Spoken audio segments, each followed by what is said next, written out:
Hi, good morning. എല്ലാവർക്കും നല്ലൊരു ദിവസം നേരുന്നു.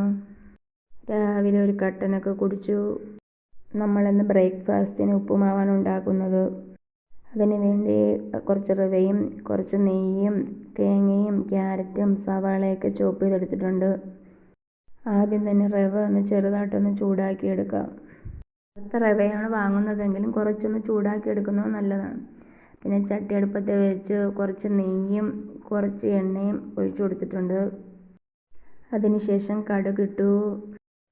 കടുക് പൊട്ടി വന്നതിന് ശേഷം നമുക്ക് കുറച്ച് സവാളയും കറിവേപ്പിലയും ഇട്ട് കൊടുക്കാം.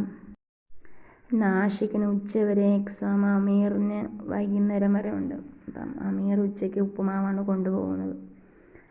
അപ്പോൾ സവാളയും കടുക് പൊട്ടി വന്ന സവാളയും കുറച്ച് കറിവേപ്പിലയും ഇട്ട് അതൊന്ന് വഴറ്റിയെടുക്കാം. കുറച്ച് ഉപ്പ് ഇട്ട് കൊടുത്തിട്ടുണ്ട്. കുറച്ച് വാടി വന്നതിന് ശേഷം മാത്രം ക്യാരറ്റും നമ്മൾ അരിഞ്ഞു വെച്ചിരിക്കുന്ന ക്യാരറ്റും ഇഞ്ചിയും പച്ചമുളക് ഇടത്തില്ല. പച്ചമുളക് എരി ഇവിടെ അമീറിനും ആഷിക്കിനും പറ്റത്തില്ല, അതുകൊണ്ട് എരി ഇട്ടിട്ട് മുളക് ഇട്ടിട്ടില്ല.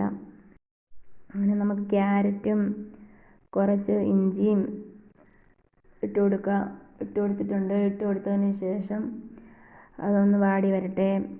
അപ്പോൾ ഇന്നലെ എൻ്റെ ഫോണൊന്ന് കംപ്ലൈൻ്റായി, അതുകൊണ്ട് 8ൻ്റെ പണി കിട്ടി. അങ്ങനെ അതൊന്ന് വാടി വരുമ്പോൾ നമുക്ക് 1 ഗ്ലാസ് റവയാണ് എടുത്തേക്കണം. അപ്പോൾ 2 ഗ്ലാസ് വെള്ളമാണ് ഞാൻ ഇവിടെ ഒഴിക്കുന്നത്. ഞാൻ തന്നെയാണ് വീഡിയോ എടുക്കുന്നത്, അതുകൊണ്ടാണ് ഈ ഉപ്പുമാവ് കിണ്ടുന്നതൊന്നും ചിക്കിയെടുക്കുന്നതൊന്നും കാണിക്കാൻ പറ്റാത്തത്. അപ്പോൾ വെള്ളം തിളച്ച് വന്നിട്ടുണ്ട്. അങ്ങനെ ഞാൻ റവയൊക്കെ ഇട്ട് കിണ്ടിയെടുത്ത് കുറച്ച് തേങ്ങയൊക്കെ ഇട്ട് കൊടുത്തിട്ടുണ്ട്.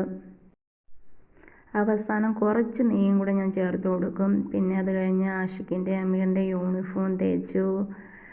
അത് കഴിഞ്ഞ് മുറ്റത്തോട്ടൊക്കെ ഇറങ്ങി. അപ്പോൾ കുറച്ച് പയറും ഇവരൊക്കെ ഇല്ലാതെ എന്താ ആഘോഷം ഒരു ദിവസം. നമ്മൾ നട്ടു വളർത്തിയ ഒരു പച്ചക്കറി നമുക്ക് പറിച്ച് നമ്മൾ എടുക്കുമ്പോൾ നമുക്കൊരു സന്തോഷവും സമാധാനവും ഒക്കെ കിട്ടുമല്ലോ. അപ്പം അങ്ങനെ നമ്മൾ കുറച്ച് പയറൊക്കെ പറിച്ചെടുത്തു. അതിനുശേഷം കുറച്ച് പാവയ്ക്ക കവറിട്ട് നിർത്തിയിരുന്ന പാവയ്ക്കയും 1, 2, 3 കിട്ടി. നമ്മൾ നട്ടിരുന്ന പീച്ചിങ്ങയൊക്കെ സൂര്യപ്രകാശം കണ്ടു തുടങ്ങി. അപ്പോൾ ഓക്കെ.